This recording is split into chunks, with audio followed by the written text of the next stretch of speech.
Sehingga ketika akan dipindah kok, aduh rasanya aku jangan dipindah dulu, aku masih senang di sini. Podcast kita hari ini apa Pak? Oh ada ini, ada beberapa boneka. Nah ini apa? Oleh dinas ini kan kadang-kadang untuk diimplementasikan dalam kehidupan sehari-hari kan kadang-kadang apa ya loose gitu, nggak ada Iya. keterkaitannya.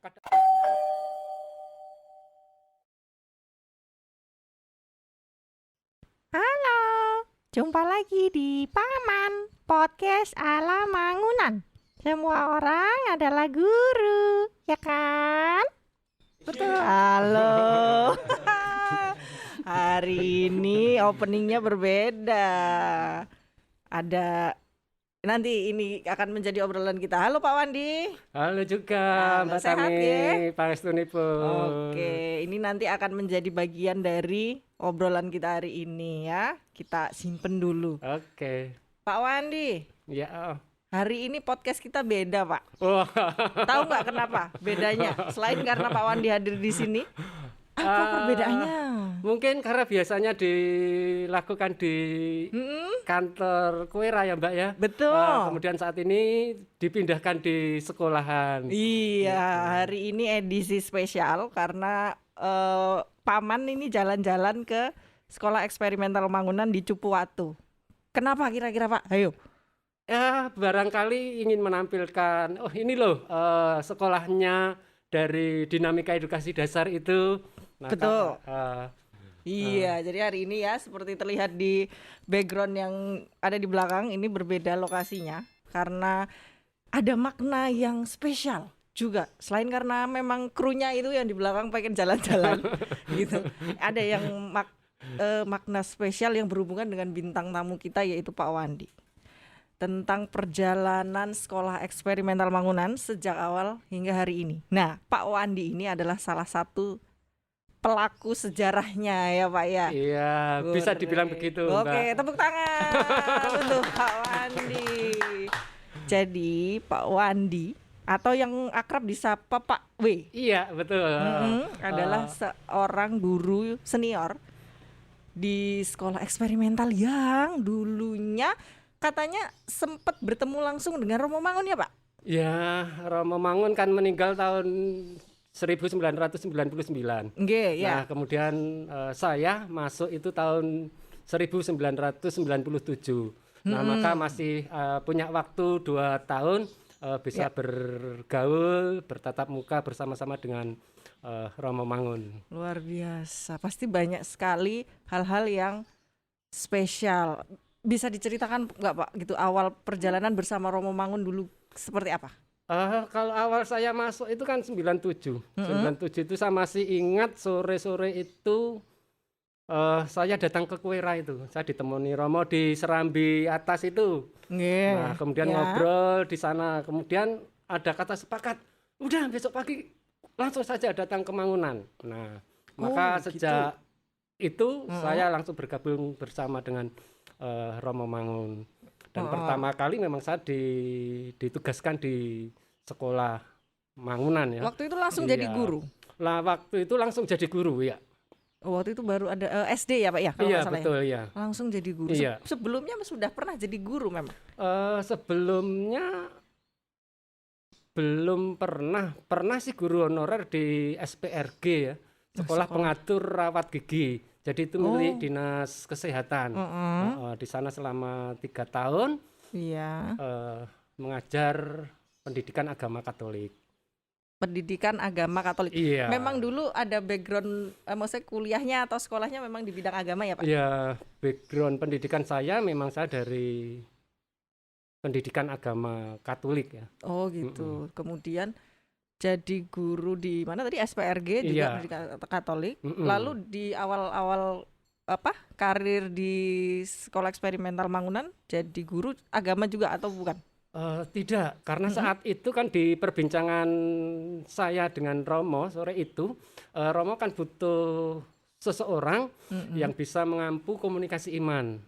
Oh iya, karena di sekolah kita memang komunikasi iman ya gitu. Nah, kemudian di dalam perbincangan itu kata sepakat itu kemudian sepakat ya. Oke. Nah, maka kemudian pada hari itu juga saya boleh bergabung bersama dengan Romo Mangun.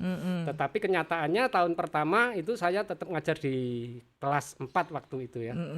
Karena kemudian baru tahun berikutnya baru fokus ke kurikulum komunikasi iman itu. Kenapa tertarik waktu itu mau bergabung bersama Romo Mangun, Pak? Sebenarnya saya kenal Romo Mangun sudah beberapa tahun sebelumnya ya. Iya, gitu.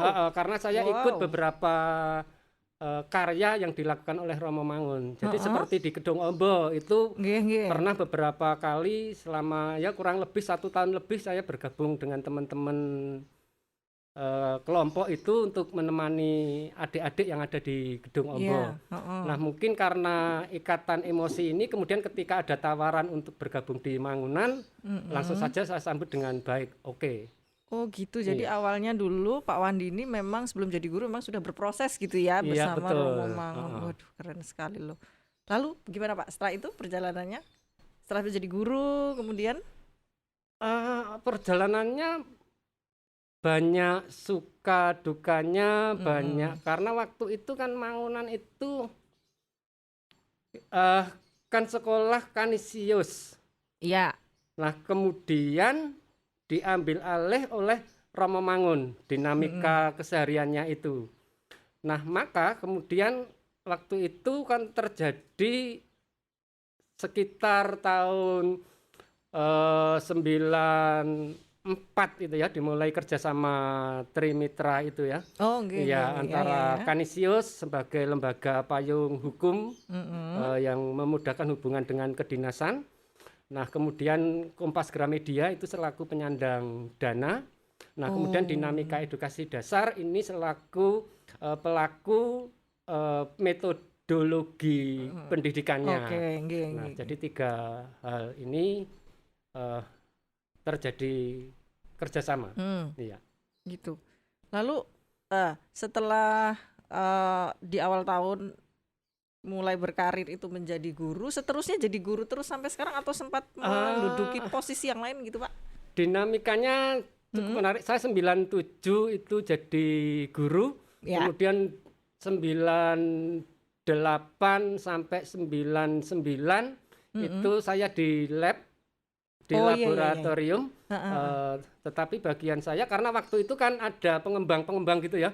Jadi ada pengembang bahasa Indonesia, ada orang sendiri, kemudian pengembang IPS itu ada yang pengembangnya sendiri, kemudian matematika itu ada orang sendiri. Nah, kemudian saya itu waktu itu dipasrai untuk mengembangkan komunikasi iman. Komunikasi iman. Iya, itu selama 2 tahun.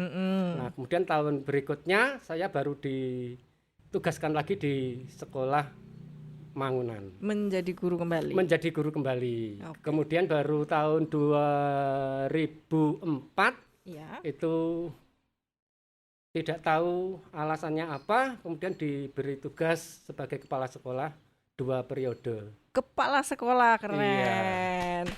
Jadi Pak Wandi ini pernah menjadi kepala sekolah berapa lama itu Pak? 2 periode berarti 6 tahun. Oh, 6 tahun. Iya, itu di SD ya? Iya, di SD. Nah, setelah itu selesai 2 periode, saya diberi tugas baru, yaitu di laboratorium lagi. Oh, gitu. Iya. Di sana beberapa lama, baru kemudian dipindah lagi ke Mangunan, yaitu di TK sebagai pengembang lab pengembang di TK. Iya. Itu sekitar 1 tahun, kemudian dipasrai tugas lagi sebagai kepala sekolah TK. Kepala sekolah lagi. Wow, gitu. Jadi Pak Wandi ini sudah menjelajahi berbagai unit gitu ya. Ya di TK, ya di SD, jadi guru, jadi kepala sekolah gitu. Luar biasa loh Pak pengalaman Anda. Nah, ini pertanyaannya, sekarang menjadi guru bahasa Jawa. Jadi selesai kepala sekolah di TK itu karena kebutuhan di unit SD tentang tenaga pengajar bahasa Jawa. Nah, kemudian barangkali Romo itu memandang saya memiliki kemampuan untuk bidang budaya Jawa. Nah, maka kemudian saya bertugas sebagai guru bidang studi bahasa Jawa. Ini masuk tahun kedua. Keren loh. Dari yang pendidikan formalnya dulu Agama Katolik. tapi ya. bisa juga loh jadi guru bahasa Jawa. Ya, ini yang menarik di sekolah eksperimental Mangunan. Jadi kita itu dulu background pendidikannya apa, sekarang jadi guru apa itu belum mesti linear gitu ya Pak. Iya, betul, Karena betul. lateral, lagi-lagi lateral alias giwar. Jadi baru 2 tahun menjadi guru Bahasa Jawa. pengampu bahasa Iya. Jawa mapel gitu. Iya. Tapi memang mungkin karena jenengan orang Jawa gitu, jadi memang paham juga ya tentang bahasa Jawa gitu Pak. Karena kan Kalau kayaknya orang Jawa sebenarnya sebagian besar teman-teman kita ini kan semuanya orang Jawa ya. Orang Jawa. Iya, saya juga. Hanya mungkin karena apa ya? Ya keberanian untuk keluar dari zona nyaman saja. wes ini penting ini. Gimana Pak? Nah, jadi saya pikir dari apa ya latar belakang pendidikan agama, kemudian saya sudah enak jadi guru, sudah enak jadi kepala sekolah, kemudian harus berpindah tugas dengan hal yang berbeda sama sekali. Iya. Nah ini saya pikir memang ya kita dituntut dan dibutuhkan untuk memiliki keberanian keluar dari zona Zona nyaman. nyaman ini ya.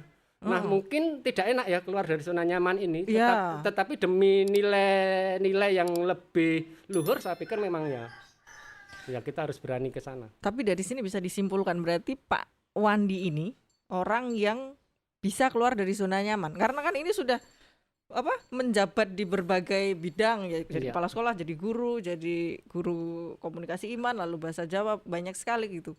Berarti Anda tuh memang selalu siap untuk keluar dari zona nyaman gitu Saya pikir kayaknya ya. tidak hanya saya ya, mestinya Semua harus ya? semuanya harus berani keluar dari zona nyaman. Mari kita Ya. coba bersama. Ini salah satu hal yang menarik nih. Kita semua harus Iya, berani keluar dari zona nyaman ya. karena kan gini Kak, kadang-kadang kan karena Bapak sudah senior ya, sudah lama senior, kita semua di sini gitu, lalu tapi tidak ragu untuk mencoba hal yang baru gitu. Itu luar biasa loh Pak. Kenapa itu kok mau gitu? Mungkin kalau ketika ditanya kok mau, ketika saya menjawab karena loyalitas, wah kok kita sesuatu yang terlalu ya ini terlalu gitu ya. bagaimana ya. Tetapi yang penting karena hati ya sebenarnya ya, karena kita punya perhatian khusus pada Mangunan. Nah maka saya pikir ketika kita sudah menyatakan diri bergabung berdinamika bersama Mangunan, saya pikir ya hati ini sebenarnya selalu kita pegang ya. Hanya Ya. memang kemudian seringkali kita susah karena tidak ada yang menjagai hati ini ya, menjagai motivasi untuk selalu meletakkan hati di Mangunan ini. Sehingga ketika akan dipindah kok aduh rasanya aku jangan dipindah dulu, aku masih senang di sini. Oke, ini tipsnya adalah mengenai hati. Iya. Berarti ini besok kalau ya teman-teman yang di sini ya, kalau hatinya merasa gimana, kita minta tolong Pak Wandi untuk mengingatkan, Pak tolong Pak hati saya Pak. Karena seperti Romo Mangun juga pernah bilang, di mana hati diletakkan. Disitulah proses belajar dan maju dimulai. Betul, itu satu kutipan yang Ya saya pikir itu menarik keren sekali ya. Iya betul Pak. Dan itu berusaha Dan itu perlu hidupi. kita hidupi sebenarnya itu. Iya, itulah Iya, yang kita hidupi setiap hari ya. Iya. Bahkan kita tidak bosan-bosan Betul. untuk mengingatkan hal itu. Pak Wandi, setelah dulu berproses langsung dengan Romo Mangun ya. Kalau kayak kami ini kan tidak sempat berjumpa gitu Iya, ya, iya. hanya mengenal nama besar beliau. Pasti banyak pengalaman, hal yang berkesan gitu Pak. Apa? Saya pikir kutipan Romo Mangun yang baru saja kita bicarakan tadi itu selalu selalu ada, tidak hanya di dalam diri kita masing-masing, tetapi sebenarnya itu juga dimiliki oleh beliau ya, oleh Romo Mangun. Jadi Oke. Romo Mangun itu cukup memiliki hati, tidak hanya untuk pekerjaannya, tidak hanya untuk karyanya, tetapi juga untuk teman-teman karyawannya itu ya. Jadi saya itu masih ingat, sekecil apapun yang dilakukan teman-teman itu dia tahu kok. Oh gitu ya? Iya, ketika Wah. saya mau pulang gitu aja, Heeh. belum jamnya sudah disapa. Halo Pak Wandi, selamat sore, mau kemana? Mau pulang Romo? Loh, ini memang sudah jam 3. Sudah Romo? Oh ya boleh, tetapi pamit dulu karena di sini ada saya. Nah, jadi hal-hal yang kecil ini gitu. sebenarnya ini sederhana sekali ya. Sederhana sekali, tetapi ini kan pembiasaan yang baik. Nah maka saya pikir itu juga perlu kita tekankan pada teman-teman kita. Di sini ada kepala sekolah, Nah, Iya. ketika akan pulang ya kita meletakkan hati. Ini satu lembaga pendidikan. Nah, pembiasaan untuk pamit, untuk sehelo, ini saya pikir perlu. Ya. Mungkin sekarang sudah mulai pulang ya wes pulang gitu ya. Tetapi padahal di situ masih ada kepala sekolah. Atau mungkin masih ada temannya gitu ya. Nah, Hal saya pikir sepele ya ini. hal pamit. sepele ya, tetapi saya pikir ya bagaimana nanti dengan anak-anak kita ketika kita sendiri tidak memiliki rasa itu ya. Oh iya sih. Saya jadi tersadar loh di sini. Itu Ini hal baru sepele. baru satu hal yang Baru. kecil gitu. Belum hal yang lain ya. Oh iya bener.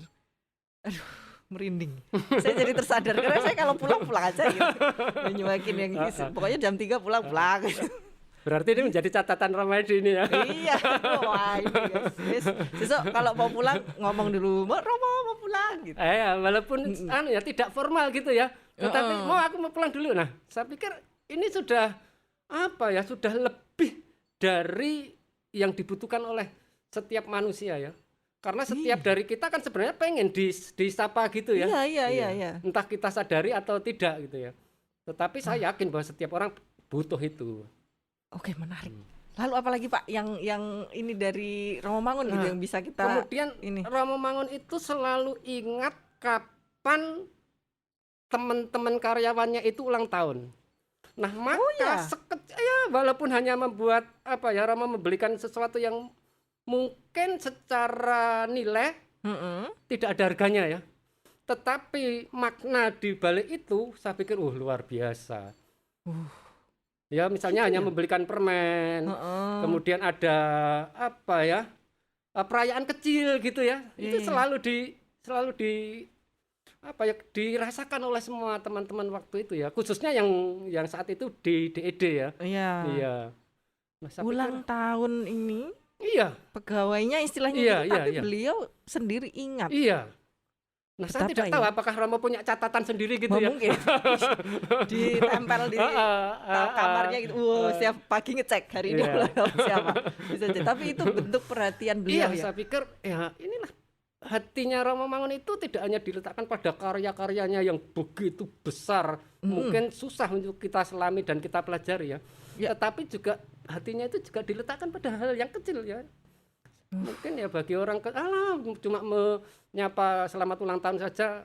Nah, tetapi kita tuh kadang udah seneng ya. Betul. Digituin aja udah ya ampun. Dan tidak gitu. setiap orang kan apal itu ya. Iya, betul. Dengan temannya kapan dia merayakan hari bahagianya gitu. Ya ampun. Betapa saya ini ya. Jadi iri sama Wandi. Pak Wandi sempat mengenal langsung beliau, ada banyak hal yang bisa dan Romo Mangun itu paling alergi dengan kata tidak. Contohnya? Tidak bisa. Nah, saat itu karena di sekolah Mangunan itu butuh guru bahasa Inggris. Iya. Nah, kemudian pada waktu itu belum ada. Romo langsung menunjuk saya. Pak Wandi, mulai besok mengajar bahasa Inggris kelas sekian. Waduh. Romo, maaf Romo, saya nggak bisa bahasa Inggris saya orang Jawa, kemudian pendidikan saya dari pendidikan agama Katolik. Sudah dicoba Pak Wandi? Ya belum Romo baru memberikan tugas saya saat ini. Dicoba dulu. Nah, oke. Ini kan sesuatu yang maka disitulah jiwa eksplorasi ini kemudian aku harus bagaimana supaya besok pagi bisa mengajar bahasa Inggris dan sebagainya. Tapi itu dulu terjadi ya Pak? Itu terjadi, saya itu ngajar 1 tahun lebih ngajar bahasa Inggris kelas 4, 5, 6 itu. Padahal nggak ngerti. Iya, maka saya setiap malam itu selalu membuat kamus kecil gitu ya. Saya akan menyapa bagaimana good morning student, how are you today, itu saya tulis dulu. Wah, kemudian saya hafalkan. Saat itu memang saya masih hafalan ya untuk ngajar bahasa Inggris itu. Tapi artinya kemudian Pak Wandi pun belajar harus belajar, iya. Keren, nah ini jadi memang alergi Romo untuk mendengar kata tidak bisa itu sebelum dicoba dulu. Kuncinya itu. Iya. Tapi yo Kak, yo ngeget-geti sih Pak. Yo aku yo deg-degan nek gitu. Waduh, gitu. Mungkin barangkali besok ya Mbak Tami juga oleh Romede. Sesuk ngajar bahasa Jawa. Jangan dikasih Pak Wandi, ide, Pak. ya. Jangan dikasih ide. Nanti terlaksana. Dan besok itu. Roma juga mengatakan dicoba Coba dulu. dulu. Tagline baru kita ini. Dicoba dulu. Oke. Iya. Ya, Pak Wandi lagi. Karena kalau ngobrol sama Pak Wandi ini udah banyak sekali gitu loh yang bisa kita kulik. Ya ini ke hal-hal yang ada di atas meja ini. Seperti tadi ini yang sudah membuka podcast kita hari ini. Ini apa, Pak? Oh, ada ini. Ada beberapa boneka. Nah, ini apa? Karena ini kan berkaitan dengan pemaknaan Hari Kemerdekaan Ya. RI yang ke-76. Nah, maka tim kesiswaan kan harus menyiapkan itu. Nah, maka dari kemarin kami bersama dengan tim kesiswaan itu lalu kita mau membuat apa supaya anak-anak itu seneng gitu. Nah, karena kalau tahun lalu kan hanya melihat upacara bendera yang ditayangkan oleh televisi. Oh, ya. Nah, kalau sekarang masih sama seperti itu, kita orang menarik iki bagi anak. Nah, kemudian kami berpikir, kita buat panggung boneka saja. Nah, kemudian mau judulnya apa? Judulnya 3 Sahabat. Karena kebetulan kan tema kemerdekaan yang sekarang kan Indonesia tangguh, Indonesia tumbuh. Nah, kemudian ada 3 sahabat ini yang satu namanya Indonesia, yang satu namanya tangguh, yang satu namanya tumbuh.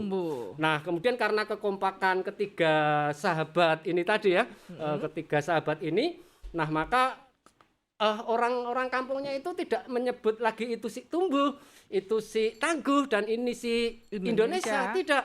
Tetapi ya 3 nama itu melekat pada setiap anak ini. Jadi mereka melebur menjadi satu. Melebur menjadi gitu. satu. Keren. Jadi 3 in 1 gitu ya. 3 in 1. Nah, makanya kemudian namanya mereka menyebut satu persatu ini dengan Indonesia tangguh, Indonesia tumbuh.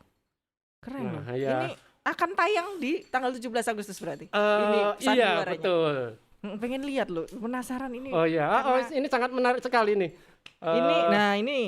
Ini sepertinya dari potongan kayu yang tadi saya minta dari Pak Ratno ya, si tukang itu. Ini bahan bekas berarti Pak ya? Iya. Luar biasa loh. Ini juga termasuk properti dalam penampilan boneka Betul ini. ya. Dapat idenya dari mana ini Pak? Bisa nemu gini. Apa karena memang dituntut untuk selalu ini ya? Jadi idenya ya tuh. karena ini kan hanya spontan, karena memang ide-ide semacam ini kan sebenarnya apa ya? Tidak bisa kita rencanakan ya. Ya.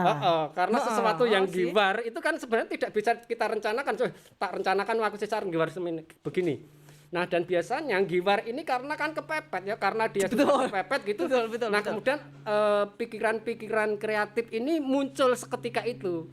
Dan ini kalau tidak segera dituangkan, wis lali. Iya. Sesuk ganti momennya udah beda. Betul, iya. Jadi giwar itu karena kepepet. Tapi bener sih. Kita tuh kalau kepepet langsung akalnya itu muncul gitu ya. Oke, keren sekali. Sudah berapa menit? Oh, masih Pak, masih tenang. Karena kalau sama Pak Wandi ini obrolannya tuh keren gitu ya. Karena saya ya itu tadi Pak Wandi sempat bertemu langsung dengan Romo Mangun, juga pengalamannya yang luar biasa, jadi guru, jadi kepala sekolah, ngajar bahasa Inggris, komunikasi iman, bahasa Jawa gitu. Wih, luar biasa. Lalu Pak, apakah hal-hal seperti ini, maksudnya seperti media-media begini juga hadir di ruangan kelas gitu ketika Pak Wandi ngajar anak-anak gitu? Ketika tatap muka itu pasti.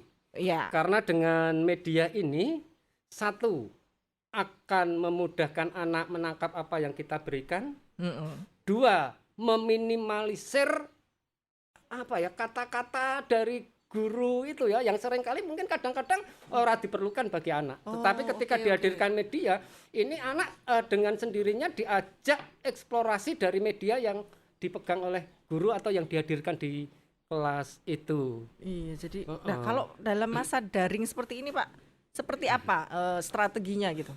Kalau dari masa daring ini, pengalaman saya selaku guru bidang studi, saya lebih banyak menggunakan sumber-sumber belajar informal dan non formal ya, yang memang itu selalu bisa ditemukan di dalam kehidupan sehari-hari anak di rumah dan di dalam masyarakat. Misalnya dengan mengenal bangunan ya. Oh iya ya. Yang namanya umpak itu yang mana, yang namanya saka guru itu yang mana, yang namanya usuk itu yang mana, blandar itu yang mana.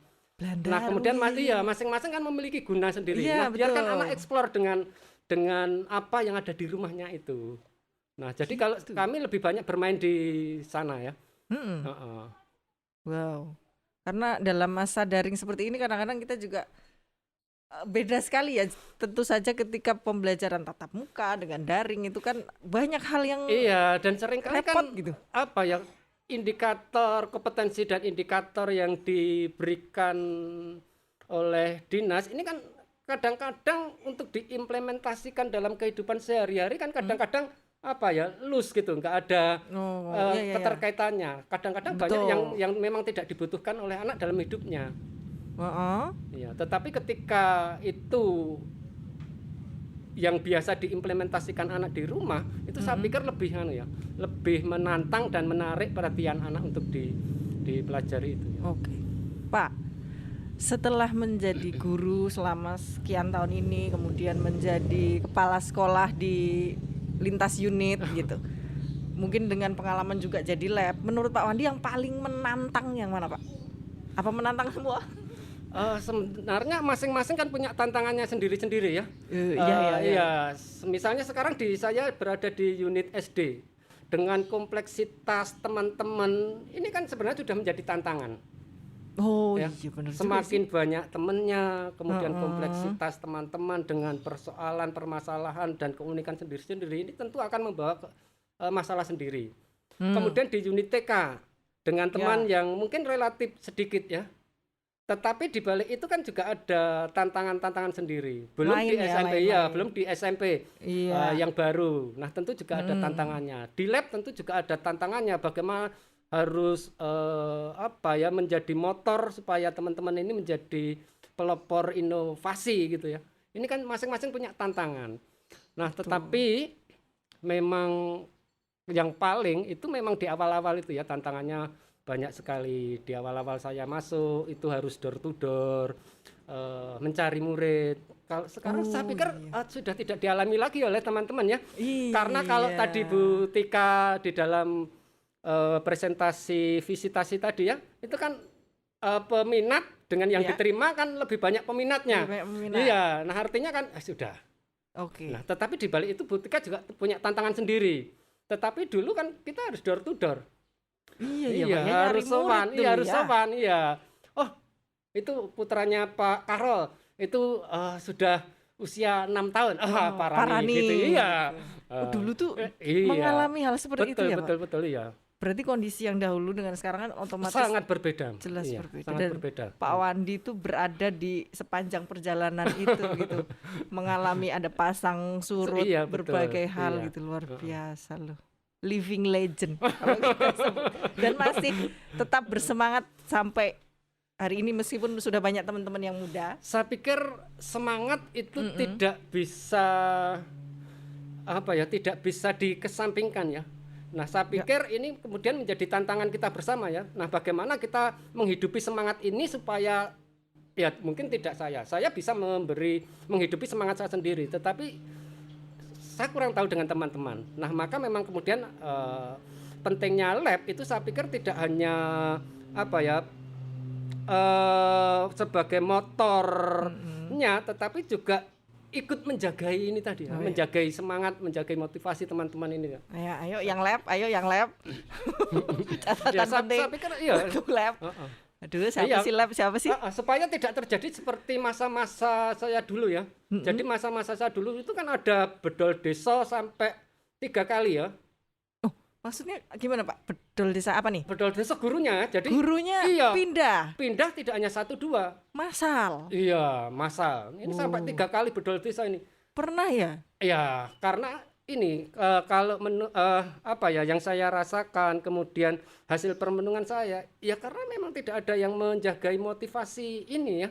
motivasi semangat guru-guru ini. Nah, sehingga Ya. ketika dia punya bekal, kalau kesan orang di luar hanya sebagai batu loncatan ya, biar punya Oh, iya, pengalaman di Mangunan gitu ya. Heeh. Nah, kemudian ketika punya pengalaman di Mangunan, saya pikir di mana saja bisa diterima itu. Sekarang mana guru yang keluar dari Mangunan yang tidak kerja? Laris ya. Wah, laris manis. Wis. Asik. Wis. Jan. Oh, jadi wah tapi ya ini luar biasa berarti Pak Wandi tuh apa?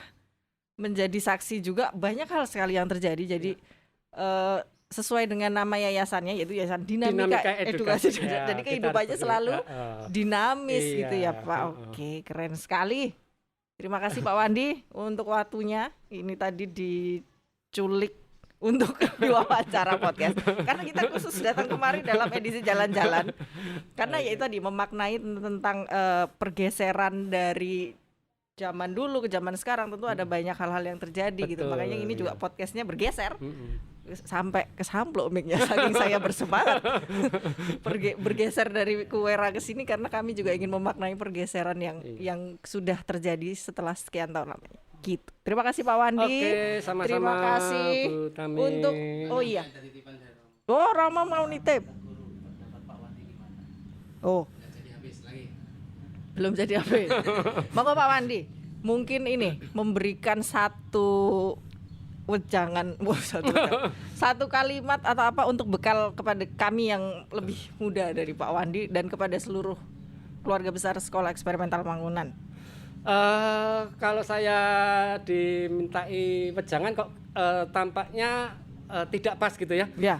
Karena ada Oke. Romo, kemudian ada Pak Karol dan sebagainya ya. Mungkin secara knowledge itu lebih ya.